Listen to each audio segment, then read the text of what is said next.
2005 Silverado 2500 HD. It's a great truck.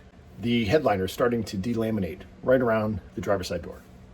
And it's right up at the top of the A-pillar. And so I have an idea. I want to 3D print just a little strip that continues the trim from the A-pillar over to the B-pillar. To do that, though, I need the contour of that pillar, and the 3D scanner will hopefully help me. And I'm going to rely heavily on AI for this. Now, if you've seen my prior two videos, the first video was, hey, can AI help me print things without any significant CAD modeling? And I sufficiently proved that to myself, I think, and hopefully to you. The second video was, all right, if that works, can I print anything with just some pictures and some general dimensions without doing 3D scanning? I printed a console for the C10. So this is the next step, right? So let's consider this maybe the third installment of a series. We're going to get more advanced. We're going to use 3D scanning, and AI is helping all along the way. So let's get into it. What is this? This is a Einstar Shining 3D scanner. Go ahead and pause the screen if you need these specifications. Now, this particular scanner is not Wi-Fi enabled, so you need to have a manual cord between it and the computer. You're going to download some software. This is from einstar.com, and the software is called EXstar. I chose this scanner because I watched a number of YouTube videos, and at the time, this one seemed like the best option. Now, this market is rapidly advancing, and like everything else right now, technology is just really exciting. Okay, I'm gonna see if this works. It says scanning is in progress. Okay, I gotta use this bulky thing, and I'm gonna get some extension cords. All right, we're powered up now.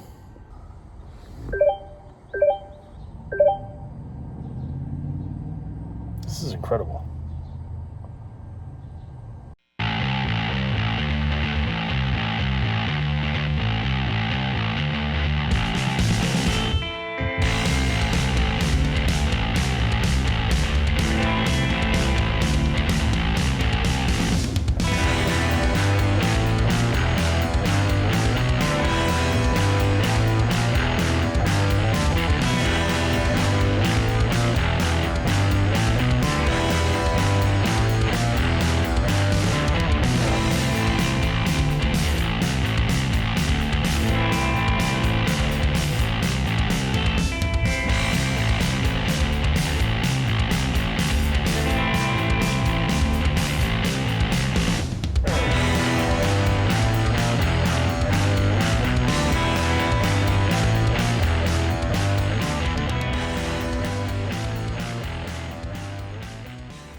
Just to show you what it's looking at here, so the project files are ASC files, so there's one for each side here.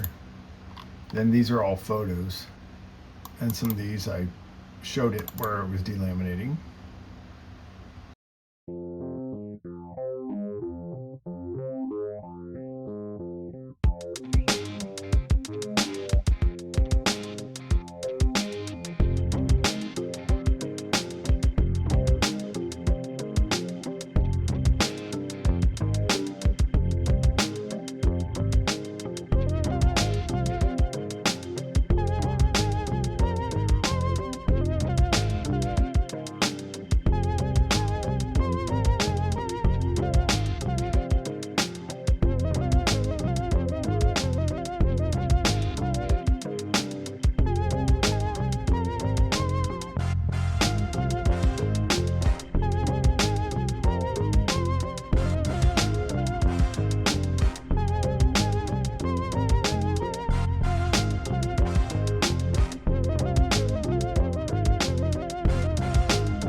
Okay, so Claude is like thinking that I'm trying to cover the entirety of the headliner, which I should have foreseen.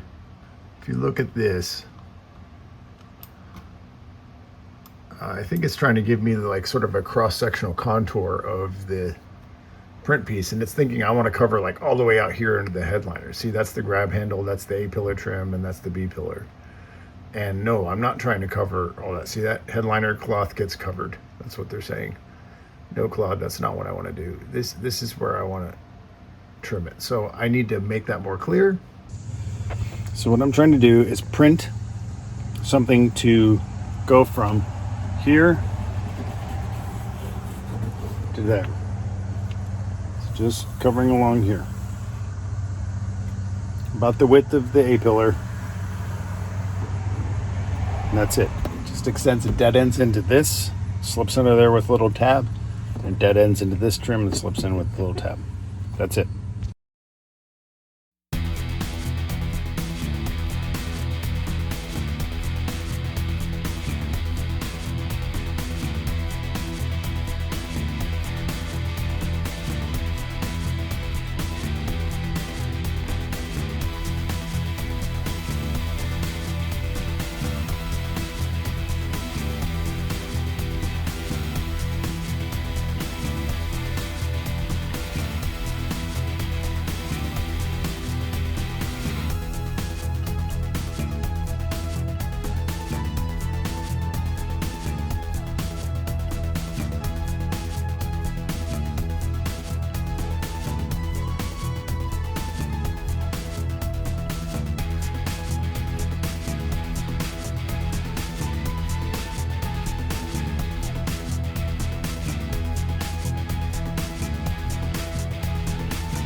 Okay, this was supposed to be the passenger side A-pillar.